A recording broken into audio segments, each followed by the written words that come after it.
اس نے کلمے میں یہ اضافہ کروایا تھا کیا لا الہ الا اللہ نعوذ باللہ اکبر خلیفت اللہ، کہ اکبر جو ہے اللہ کا خلیفہ ہے، خلافت کا نام دیا، اصل میں حقیقتاً وہ نبوت کا دعوے دار تھا۔ معزز سامعین کرام، شفیق بزرگوں اور عزیز ساتھیوں، شاہ عبدالحق محدث دہلوی اس کے خلاف ٹھہرے، حضرت شاہ مجدد الفسانی رحمۃ اللہ علیہ اس کے خلاف ٹھہرے، ان دونوں نے بھی اس کا رد اپنے زور پر، اپنے جو ہو سکتا ہے کیا۔ دونوں کے رد میں فرق کیا ہے؟ دونوں نے اکبر کے دین الہی کے خلاف ٹھہرے، جہانگیر کے خلاف، مگر دونوں میں فرق کیا ہے؟ شاہ مجدد الفسانی رحمۃ اللہ علیہ حمیت کے ساتھ، آپ نے فاروقی طبیعت تھی، آپ جنگ کے لیے، جہاد کے لیے نکل گئے۔ شاہ عبدالحق علیہ الرحمہ نے چونکہ علمی طبیعت تھی، ادبی شخصیت تھی، علمی طور پر آپ کا رد کرنے کا انداز تھا، آپ نے کتابیں لکھی۔ اور ملا بدایونی کہتا ہے کہ چونکہ آپ صلی اللہ علیہ وسلم کی نبوت پر زک لگانے کی اس نے کوشش کی تھی، آپ صلی اللہ علیہ وسلم کا مقام و مرتبہ گرانے کی کوشش کی تھی، اسی کی رد میں آپ نے مدارج النبوہ لکھی ہے۔ مدارج النبوہ کی 2 جلدیں، آپ پہلی اور دوسری جلد اٹھا کر کے دیکھ لیں کہ جس قدر تفصیل کے ساتھ آپ صلی اللہ علیہ وسلم کے ہر لمحے کا، ہر پہلو کا جو مقام اور مرتبے کا ذکر ملتا ہے، وہ آپ کو کہیں اور نہیں ملے گا۔ دوسری کتابیں آپ کو اس سے آری میں نظر آئے گی، اور پھر فارسی وغیرہ ہمارے جو بر صغیر میں سمجھتا ہوں کہ پہلی کتاب ہوگی جو اس قدر تفصیل کے ساتھ سیرت مصطفی علیہ نبینا و علیہ الصلوۃ والتسلیم پر لکھی گئی ہے۔ اور اس کا پورا لب لباب ختم نبوت، کیا آپ فرماتے ہیں ختم نبوت کیا ہے؟ آپ صلی اللہ علیہ وسلم کے مقام و مرتبے کو کم کرنے کی کوشش ہے۔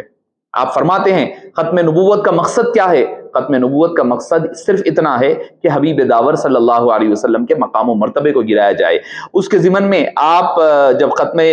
مہدویت جو اپنے عروج پر تھی، اس کا جب رد فرما رہے تھے تو آپ نے کیا فرمایا؟ در اعتقاد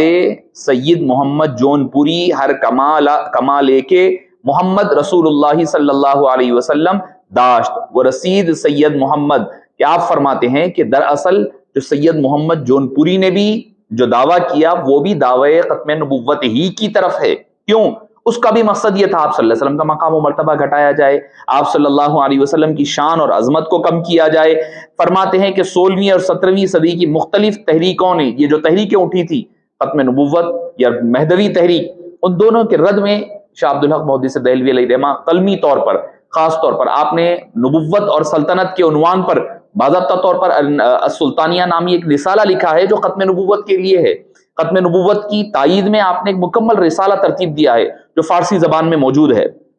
معزز سامعین کرام، شفیق بزرگوں اور عزیز ساتھیوں، اس کے علاوہ آپ خود فرماتے ہیں کہ اکبر کے جو دربار کے احوال تھے، فرماتے ہیں ملت اسلام ہمانا معقول وہ حادث وہ واضح فقراء اریاں بود۔ فرماتے ہیں کہ یہ جو اس کے دربار میں سارے کام ہوتے تھے، یعنی جو بدعات و رسومات، جو چیزیں اس کے پاس اس نے رائد کی تھی، اس کا مقصد صرف اور صرف یہ تھا کہ حبیب پاک صلی اللہ علیہ وسلم کی شریعت مطہرہ جو آپ تشریف لے کر کے آئے ہیں، اس کو لوگوں کے ذہنوں میں بدگمانی پیدا کی جائے، اور اس کے ذریعے سے حبیب داور صلی اللہ علیہ وسلم کا مقام و مرتبہ گھٹایا جائے، اور کم کر کر کے لوگوں کے ذہن میں دوسری شریعت کو پیش کیا جائے۔ آپ کی اب دوسری کتابیں ہیں، اس کے حوالے سے چند آپ کو مثالیں دے دوں کہ آپ نے جو ختم نبوت کے حوالے سے تشریحات فرمائی ہے۔ آپ نے جو اکثر وہ بیشتر حدیث پاک آپ سنا کرتے ہیں، متفق علیہ حدیث پاک ہے، آپ صلی اللہ علیہ وسلم نے ارشاد فرمایا کہ مثلی و مثل الانبیاء کمثل قصر، کہ بھئی میری مثال انبیاء کرام کی مثال جو ہے ایک محل کی طرح ہے، جس میں جو ہے ساری چیزیں، سارا خوبصورت بنایا، جانے والے نے دیکھا سب خوبصورت ہے سوائے ایک اینٹ کے جو بچی ہوئی تھی، اور فرمایا کہ میں ہوں انا خاتم النبیین۔ اس کی شرح میں فرماتے کیسی پیاری مثال ہے کہ نبوت گویا نورانی محل ہے حضرات انبیاء کا، گویا کہ اس کی نورانی اینٹیں ہیں اور وہ انبیاء اس کی نورانی اینٹیں ہیں۔ حبیب پاک صلی اللہ علیہ وسلم گویا اس محل کی آخری اینٹ ہے جس پر اس عمارت کی تکمیل ہوئی۔ اس سے معلوم ہوا کہ آپ صلی اللہ علیہ وسلم آخری نبی ہیں، اور آپ کے زمانے میں یا آپ کے بعد کوئی نبی آنے والا نہیں ہے۔ پھر آپ فرماتے ہیں یعنی جیسے اس آخر اینٹ سے وہ محل مکمل ہو جائے گا، اس کے بعد اس میں کسی اور اینٹ کی جگہ باقی نہیں رہے گی۔ اگر کوئی محل جب مکمل ہو جائے اس میں اضافی اینٹ لگائی جائے گی تو بدنما نظر آئے گا۔ جب تک جگہ خالی ہے تو وہ خالی پر ہوگی، جب وہ پر جگہ ساری ہو گئی ہے، اب لا کر کے ایک اور اینٹ لگائیں گے تو کہاں لگائیں گے آپ؟ فرماتے ہیں کہ وہ بدنما نظر آئے گا، یوں ہی مجھ سے نبوت کا محل مکمل ہو گیا، اب کسی نبی کی گنجائش نہیں۔ خیال رہے کہ عیسیٰ علیہ السلام قرب قیامت زمین پر تشریف لائیں گے، مگر وہ پہلے کے نبی ہے، بعد کے نبی نہیں ہے۔ یہ اینٹ پہلے کی لگی ہوئی اینٹ ہے، نیز وہ اب نبوت کی شان سے نہ آئیں گے، بلکہ حبیب پاک صلی اللہ علیہ وسلم کے امتی بن کر کے آئیں گے۔ دیکھو موسیٰ علیہ السلام جب خضر علیہ السلام کے پاس تشریف لے گئے تو نبوت کی شان سے نہ گئے، بلکہ ورنہ حضرت خضر علیہ السلام آپ کی اطاعت کرتے، بلکہ اطاعت کی شان سے گئے تھے، حالانکہ اس وقت نبوت موسوی منسوخ نہیں ہوئی تھی۔ تو اگر عیسیٰ علیہ السلام جن کی نبوت منسوخ ہو چکی ہے آپ صلی اللہ علیہ وسلم کی امت میں آئیں گے تو وہ امتی بن کر کے آئیں گے، نہ کہ نبی بن کر کے آئیں گے۔ یعنی کیا؟ حضرت موسیٰ علیہ السلام کی مثال دی جا رہی، وہ حضرت خضر کے پاس گئے، حالانکہ نبی برحق حضرت موسیٰ علیہ السلام ہی ہیں، اس کے باوجود فرماتے ہیں کہ وہ شان نبوت نہیں، شان اطاعت کے ساتھ گئے تھے۔ اسی طرح شان اطاعت کے ساتھ حبیب پاک صلی اللہ علیہ وسلم کی امتی بن کر حضرت عیسیٰ علیہ السلام تشریف لائیں گے۔ اب کسی نبی کی نبوت ممکن نہیں۔ آگے شرح فرماتے ہیں، خیال رہے کہ آخری بیٹا وہ ہے جس کے بعد کوئی بیٹا نہ ہو۔ یہ ضروری نہیں ہے کہ پہلے سارے بیٹے مر چکے ہوں۔ کیا خوبصورت انداز ہے، دیکھیے نبوت کو سمجھانے کا مطلب کیا؟ آپ فرما رہے ہیں کہ آخری نبی ہے بلا تشبیہ، آخری بیٹے کی مثال ہے۔ اس کے لیے ضروری نہیں ہے کہ سارے پہلے کے بیٹے مر جائیں تو بیٹا آخری بنے گا، نہیں، پہلے کے رہیں گے بھی تو اس سے آخر والے پر کوئی فرق پڑنے والا نہیں ہے۔ حضور کے آخری ہونے کے معنی یہ ہے کہ آپ کے زمانے میں اور آپ کے زمانے کے بعد کوئی پیدا نہ ہوگا۔ اگر پہلے کے کوئی نبی زندہ ہو تو کوئی مضائقہ نہیں ہے۔ پھر لکھتے ہیں 4 نبی اب تک زمین پر زندہ ہیں، حضرت خضر علیہ السلام، حضرت الیاس علیہ السلام، اور زمین پر آسمانوں میں حضرت عیسیٰ علیہ السلام اور حضرت ادریس علیہ السلام۔ ان کی زندگی حضور اکرم صلی اللہ علیہ وسلم کے خاتم النبیین ہونے کے خلاف نہیں ہے۔ اسی حدیث سے یہ بھی معلوم ہوا کہ حضور کے زمانے میں بھی کوئی نبی نہ پیدا ہوا، نہ یہ شان نبوت رہا۔ سب سے اول اور سب سے آخر ایک ہی ہو سکتا ہے، حضور اول مخلوق ہے اور آخر النبی ہے، یعنی هو الاول والآخر کی بھی تفسیر آپ فرماتے ہیں ایک مقام پر، فرماتے ہوئے کہتے ہیں اول مخلوق میں اول ہے، الاول فی الخلق والآخر فی النبوہ، یعنی تخلیق میں سب سے پہلے ہے، یعنی نور محمدی جو ہے، کنت نبیا وآدم بین الماء والطین کی حدیث پاک کو آپ ذکر فرماتے ہیں، فرما کر کے کہتے ہیں وہ اول وہ ہیں تخلیق کے اعتبار سے اور آخر نبوت کے اعتبار سے ہیں۔ معزز سامعین کرام، اس کے علاوہ دوسری آگے اور ایک دارمی شریف کی حدیث پاک جو ہے جس میں آقا کریم علیہ السلام کہتے ہیں کہ میں جو ہے قیامت کے دن اول ہوں گے، اور میں اس بات پر ولا فخر ونحن السابقون یوم القیامت وانی قائل قولا لا غیر فخر وابراہیم خلیل اللہ وموسیٰ صفی اللہ وانا حبیب اللہ ولا فخر۔ یہ جو حدیث پاک ہے، اس حدیث پاک کی شرح میں لمعات التنقیح فی شرح مشکات المصابیح، جو نیا ایڈیشن جو دبئی سے چھپا ہے، اس کی آپ 10ویں جلد اٹھا کر کے 9ویں اور 10ویں جلد اٹھا کر کے آپ پڑھ سکتے ہیں۔ آپ فرماتے ہیں کہ دنیا میں سب نبیوں سے آخر ہمارا ظہور ہوا، کتاب آخری یعنی قرآن کریم ہم کو ملی، آخری کلمہ ہمارا جاری رہا، آخری ملت ہماری ملت، آخری امت ہماری امت، قیامت میں ہر جگہ اولیت کا صحرا ہمارے سر ہوگا، اٹھیں گے آخر میں، آئے ہیں آخر میں، آئیں گے مگر قیامت میں سب سے اولین ہوں گے۔ اول شفیع ہم، جنت میں پہلے داخلہ ہمارا ہوگا، دوسرے نبیوں سے پہلے ہم جنت میں جائیں گے، ساری امتیوں سے پہلے جنت میں ہمارا جانا ہوگا۔ پھر فرماتے ہیں اس سے مراد یہ ہے کہ یعنی میری امت میں اختلافات ہوں گے، آگے فرمایا گیا، آگے ہے حدیث پاک کے الفاظ، میری امت میں اختلاف ہوں گے مگر میری امت کی ایک جماعت حق پر ہوگی اور میرے آخری نبی ہونے کی وہ دلیل دیا کرے گی۔ پھر عاقب کا لفظ جو آیا ہے حدیث پاک میں،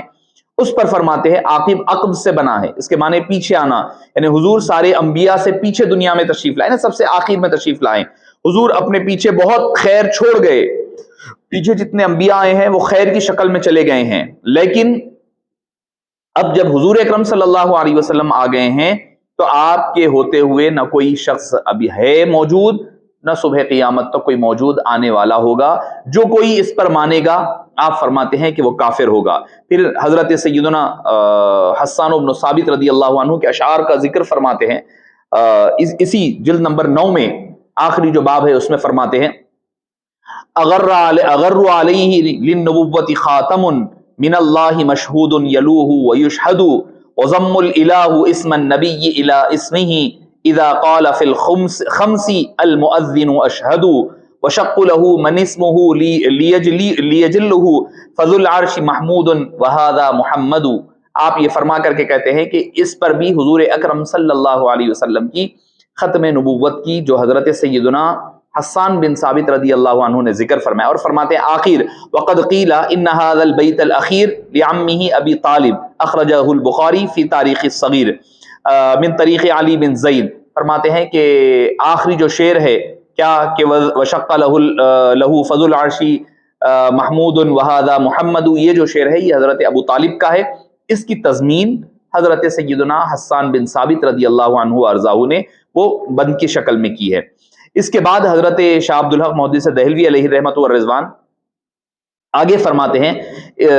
کئی احادیث طیبہ کا ذکر فرمایا، کیا کہ ان النبی صلی اللہ علیہ وسلم خاتم النبوہ ولکن معنی هذا الکلام انہ لا يجوز ان يسمى بعده احد۔ بے شک آپ صلی اللہ علیہ وسلم خاتم النبیین ہیں، اس سے مراد یہ ہے کہ آپ کے بعد کسی کو یہ نبی کہنا جائز نہیں، مگر نبوت کی حقیقت یہ ہے کہ کوئی انسان اللہ تعالیٰ کی طرف سے مخلوق کی طرف اس حال میں مبعوث ہو کہ وہ واجب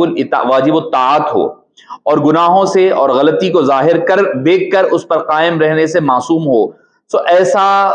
مبعوث ہو کہ وہ ایسا انسان آپ صلی اللہ علیہ وسلم کے بعد کوئی اور موجود نہیں ہے۔ ایسا کہنے والا شخص زندیق ہے، ایسی چال چلنے والا شخص کے قتل پر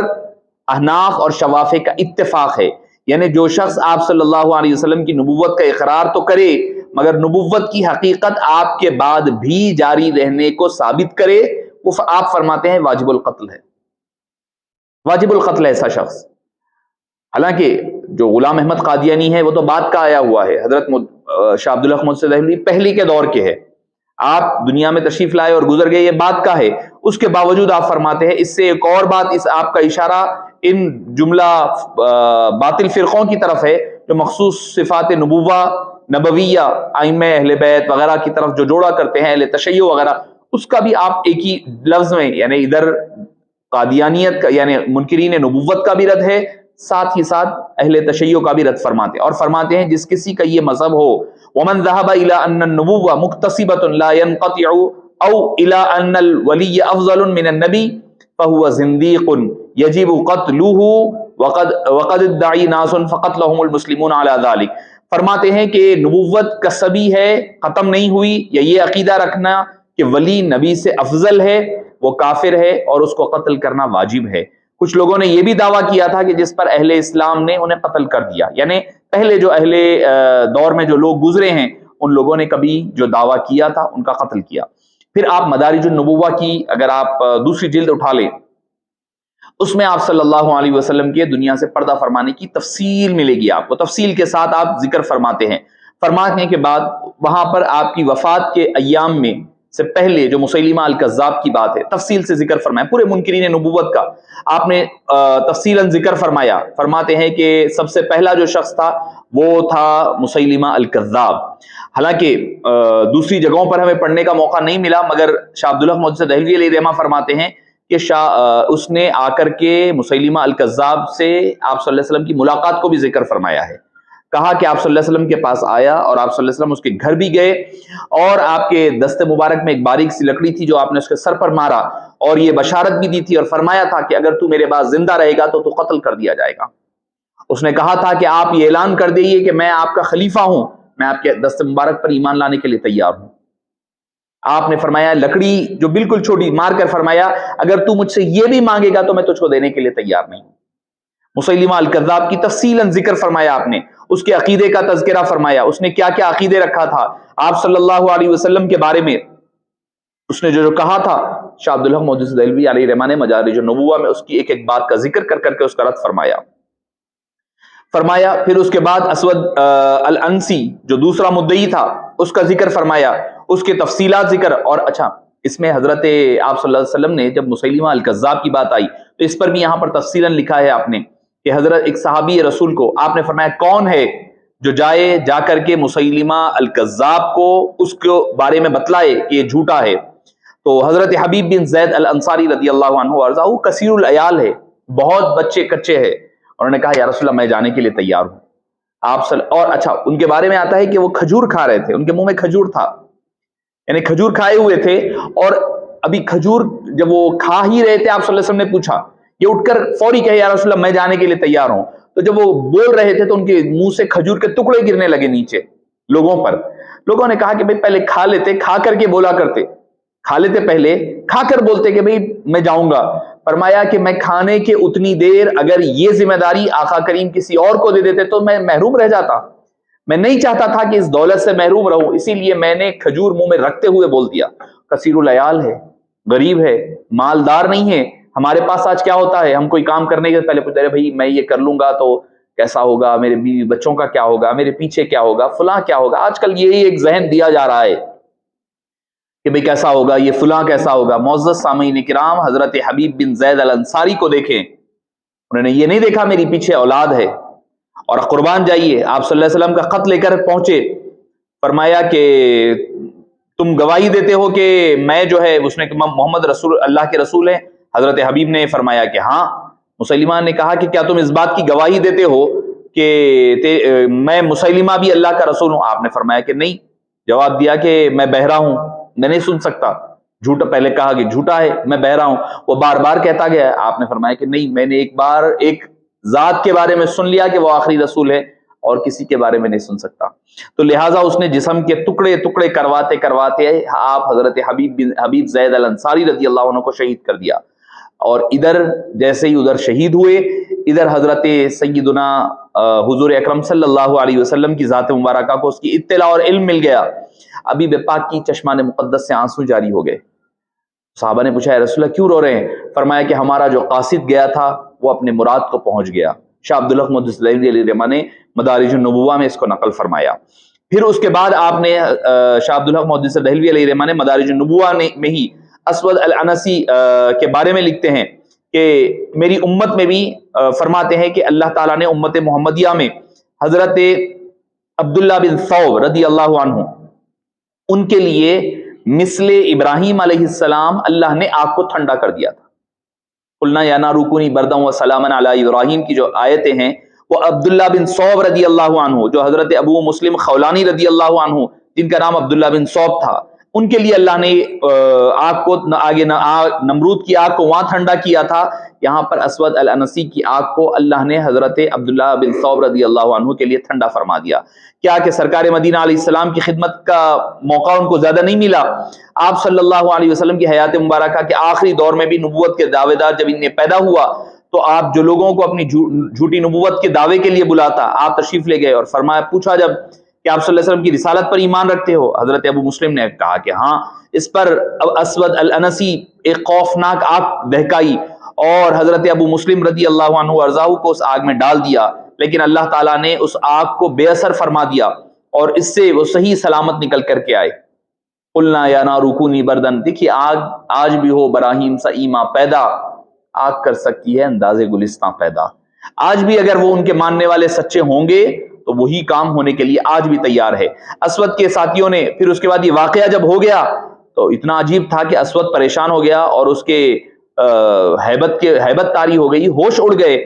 اس نے پھر اسود نے کے ساتھیوں نے اسے مشورہ دیا کہ اس کو چھوڑ دو، جلاد وطن کر دو، ورنہ خطرہ یہ ہے کہ ان کی وجہ سے تمہارے سارے پیروکار کے ایمان میں تزلزل آ جائے گا. چنانچہ انہیں یمن سے جلاد وطن کر دیا گیا، جلا وطن کیا گیا اور فرمایا گیا کہ اللہ تعالیٰ کا شکر ہے کہ اس نے مجھے موت سے پہلے امت محمدیہ کے اس شخص کی زیارت کروا دی جس کے ساتھ اللہ نے ابراہیم خلیل جیسا معاملہ فرمایا. وہ تھے حضرت سیدنا ابو بکر صدیق رضی اللہ عنہ ارضاہ. حضرت ابو بکر صدیق کے پاس تشریف لائے اور لا کر کے مل گئے. طلیحہ الخویلد الاسدی، سجا بنت حارث جو جھوٹی عورت تھی، خاتون تھی،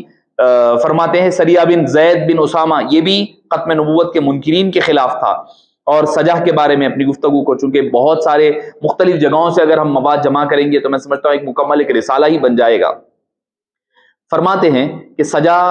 خود اپنے مقام پر دعوی نبوت کی، مسیلمہ الکذاب اپنے مقام پر دعوی نبوت، یہ عورت ہے وہ مرد ہے. اب ہوا یہ کہ دونوں کی ایک ملاقات ہوئی نجران کے اس کارنر بارڈرز پر، تو وہ دونوں ایک جگہ ملاقات ہوئی اب اس کے بعد کم و بیش دیکھ 2 دن تک دونوں ایک ہی ٹینٹ میں ایک ہی خیمے میں بند ہے، واللہ عالم کیا ہوتا رہا۔ اب اس کے بعد جب باہر نکلے دونوں، یعنی سجاح اور ساتھ ہی ساتھ مسیلمہ الکذاب، دونوں باہر آئے، آ کر کے دونوں نے اعلان کیا کہ اللہ نے ہم پر نعوذ باللہ یہ وحی نازل کی ہے، کیا کس بات کی؟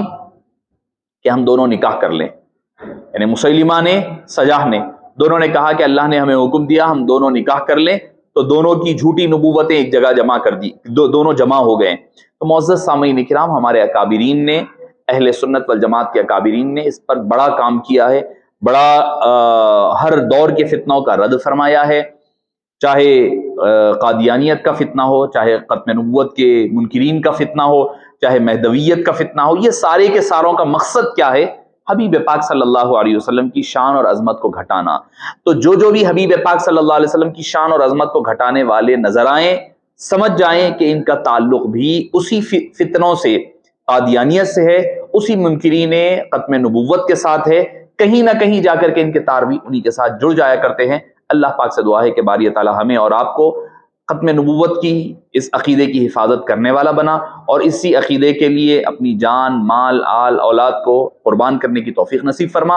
اور ان فتنوں سے اہل اسلام کو اور اہل سنت والجماعت کی حفاظت فرما۔ اے باری تعالیٰ، جو فتنے ظاہر ہو چکے، اب جو باطن ہے، ما ظہر منہا وما بطن، کے ذریعے سے اللہ تعالیٰ ہماری حفاظت فرما، اہل سنت والجماعت کا بول بالا فرما، اور ہمارے اکابرین جن لوگوں نے ہماری اہل سنت والجماعت ہم تک دین اور اسلام پہنچایا ہے، ان کی قبروں کو منور، مجلہ اور مصفہ فرما دے۔ ان نوجوانوں کو باری تعالیٰ جو اس کا بیڑا اٹھائے ہیں، ان کو دین، دنیا اور آخرت کی بھلائیوں سے سرفرازیاں عطا فرما۔ آمین بجاہ طہ و یاسین برحمتک یا ارحم الراحمین، والحمد للہ رب العالمین۔